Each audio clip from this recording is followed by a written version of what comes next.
Today you are looking at a February 2026 report by Ripple and Quinlan Associates. Right, looking at the rapid institutionalization of digital assets in Hong Kong. Okay, let's unpack this. We're moving way past the era of crypto just being some, speculative retail experiment. What's fascinating here is why the heavy machinery of traditional finance is suddenly laying down permanent roots. I mean, it comes down to deliberate policy. Right, the regulatory clarity. Exactly. Hong Kong's major financial watchdogs, so the Securities and Futures Commission and the Monetary Authority, they aren't just issuing warnings anymore. They are writing the actual rule book. Which changes everything for these big players. Yeah. It really does, because the rules of the road are finally clear. 77% of surveyed Hong Kong financial institutions are either adopting or actively planning to adopt digital assets. They are transitioning into foundational roles. Like acting as asset originators, underwriters, and brokers. Yep, exactly. Active participants, not just observers. Wait, I'm stuck here, though. Yeah. Because these institutions manage trillions of dollars and have literal fortresses of security. Right, they're massive. Yeah, so if they are playing these highly active roles, why does the report show that 65% of them prefer to outsource their digital asset security to third-party custodians? I mean, why can't a massive legacy bank just build its own digital vault? So what does this all mean? Well, it highlights a massive market gap. Traditional banks absolutely have the trusted brand name and, decades of compliance, but they lack the mature, battle-tested digital technology required to keep a crypto vault safe from elite hackers. Oh, so they just don't have the internal tech infrastructure yet. Right. And on the flip side, independent crypto-native custodians have incredible specialized tech, but they lack the regulatory track record a wealth fund demands before handing over billions of dollars. Oh, that makes sense. But wait, doesn't outsourcing that custody completely defeat the decentralized ethos of crypto?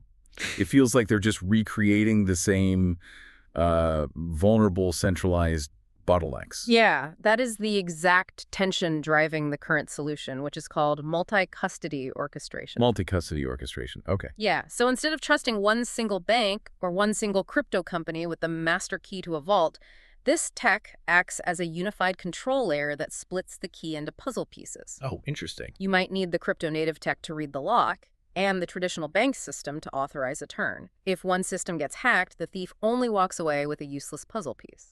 So they built these incredibly complex, highly secure, fragmented vaults, but why? What's actually going inside them? Because looking at the data, the effort seems way too high if this is just for, speculating on Bitcoin. Oh, definitely. The composition of these vaults is changing fast. Institutions are hunting for yield, liquidity, and operational efficiency. Right. By 2025, tokenized traditional assets surged to a $35.7 billion market cap, and stablecoins exploded to over $300 billion. Here's where it gets really interesting. For a lot of these traditional players, crypto ETFs are acting as, financial training wheels. Yes, exactly. It's a familiar, comfortable structure that provides full regulatory assurance.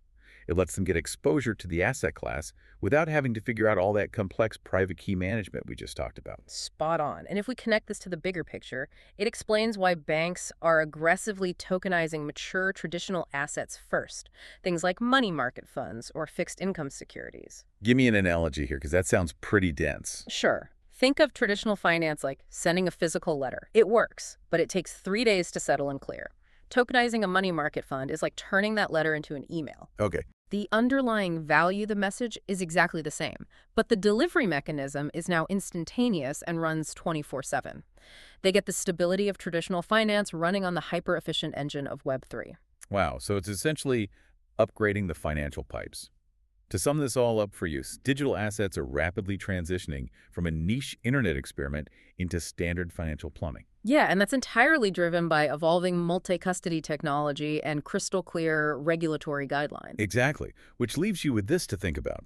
If these massive traditional banks successfully tokenize traditional assets and completely abstract away all those complex custody mechanics in a decade, will you even realize you're using crypto? Or will it just be the invisible, seamless architecture quietly powering your everyday portfolio?